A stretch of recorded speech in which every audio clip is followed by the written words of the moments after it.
दरवर्षीप्रमाणे माऊलींची पालखी आमच्या सासवडमध्ये येते. सासवड माझं माहेर बरं का. दरवर्षी मी न चुकता माऊलींच्या वारीसाठी सासवडला जाते. छान नटून थटून वारीमध्ये सहभागी व्हायला जाते. दरवर्षीप्रमाणे आम्ही 20 ते 30 वारकरी जेवायला घालत असतो दरवर्षी. यंदाच्या वर्षीही आईने बेत आखला होता स्वयंपाकाचा. करायला सुगरण कोण तर मी. मग काय भल्या पहाटे उठले, कणकीचे चांगले 2 गोळे बनवून ठेवले. आधीच मळून ठेवली म्हणजे चांगल्या होतात चपात्या नाही का.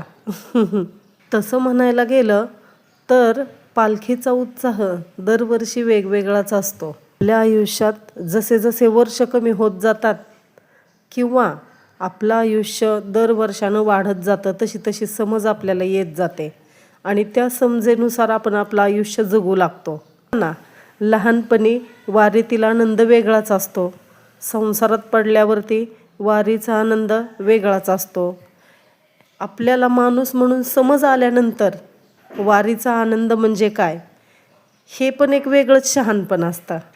शाकभाजी बनवण्यासाठी वांगं बटाटं चिरून घेतलं, त्याच्यामध्ये थोडंसं मीठ टाकलं की ते काळं पडू नये म्हणून. आई सांगते तसं. आणि मग वरण बनवायचं होतं मुगाच्या डाळीचं. मुगाची डाळ स्वच्छ निवडून घेतली, त्यामध्ये सगळं टोमॅटो मिरच्या टाकल्या, स्वच्छ 2 पाण्याने धुवून घेतली. कढीपत्ता धुवून घेऊन त्या मुगाच्या डाळीमध्ये टाकला, प्यायचं पाणी ओतलं आणि दिली गॅसवर ठेवून शिजायला मुगाची डाळ. इकडं भाजीचं वाटण तयार केलं आणि दुसऱ्या बाजूला कांदा परतायला ठेवला वाटणासाठी. कांदा भाजून घातला म्हणजे रश्श्याला एक वेगळीच चव येते नाही का. जरी मुगाची डाळ शिजत होती त्याला वरती फेस आलेला होता.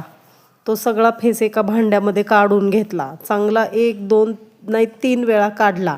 मग मुगाची डाळ इतकी स्वच्छ झाली की त्याचं वरण नुसतं पिवळं धम्मक झालं. आणि मग वरण शिजत आल्याच्या नंतरनं त्यामध्ये हळद, हिंग पावडर, थोडंसं तेल आणि थोडेसे जिरे घातले.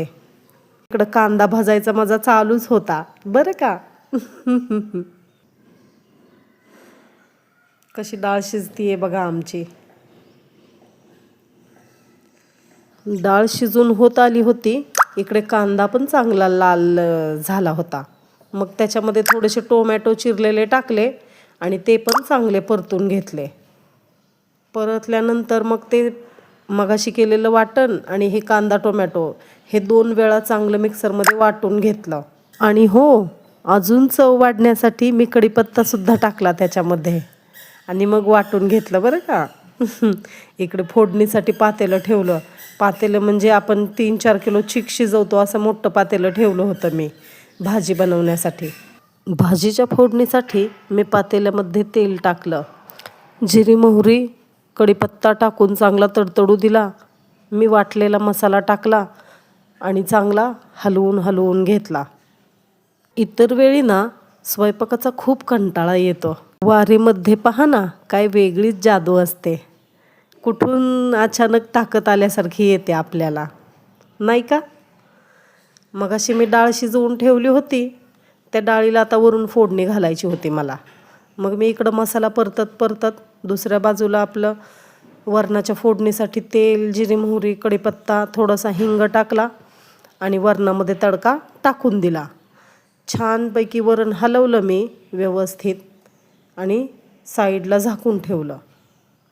पहा किती सुंदर दिसतंय वरण, पातेलं गच्च भरलेलं नाही का.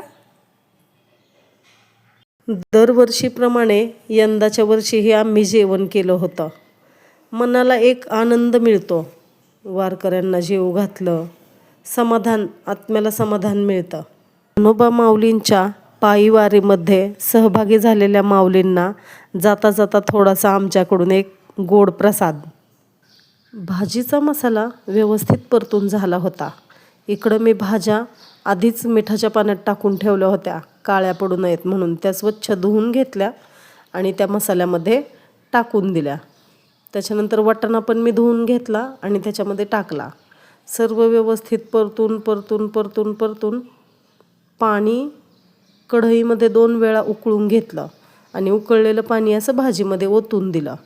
त्याच्यामुळे काय होतं की तर्री जी असते आपल्या भाजीची ती तर्री तशीच वरती राहते. गार पाणी जर टाकलं तर भाजीला येत नाही किंवा मसाल्याचा जो तवंग असतो वरती तो येत नाही.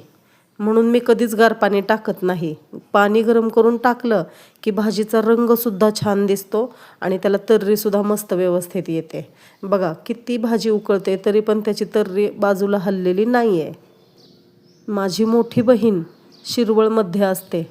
तिने ना तिच्या घराच्या बाजूने खूप झाडी लावलेली आहेत.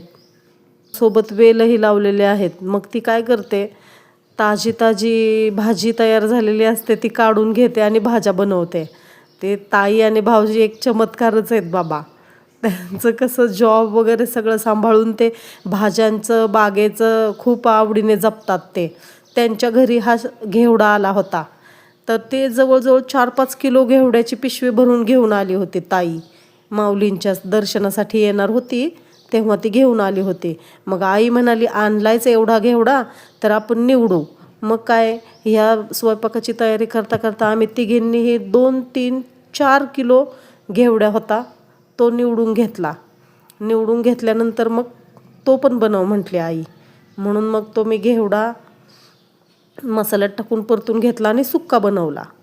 मग इकडे चपात्यासाठी कणिक मळून ठेवलेली होती, छान भिजलेली होती. आईने मस्त चपात्या लाटून दिल्या आणि मी भाजून घेतल्या. अशा प्रकारे आमचा स्वयंपाक वारीचा तयार झाला होता. आणि जिलबी मागवली होती 5 किलो. मग असे वारकऱ्यांना बोलवलं होतं जेवायला आम्ही. ते म्हणाले होते आधी आमचे पाहुणे बाहेर गेलेत ते आले की येतो. मग आम्ही म्हटलं तुम्ही जेवढे असताल तेवढे या, नंतर त्यांना बोलवा, नंतर त्यांना बोलवा. अशा प्रकारे आम्ही 3 वेळा वारकऱ्यांना जेवू घातलं आणि आम्हाला पण मन भरून आनंद झाला वारकरी जेवले म्हणून. त्यांचं पण मन तृप्त झालं आणि आमचं पण.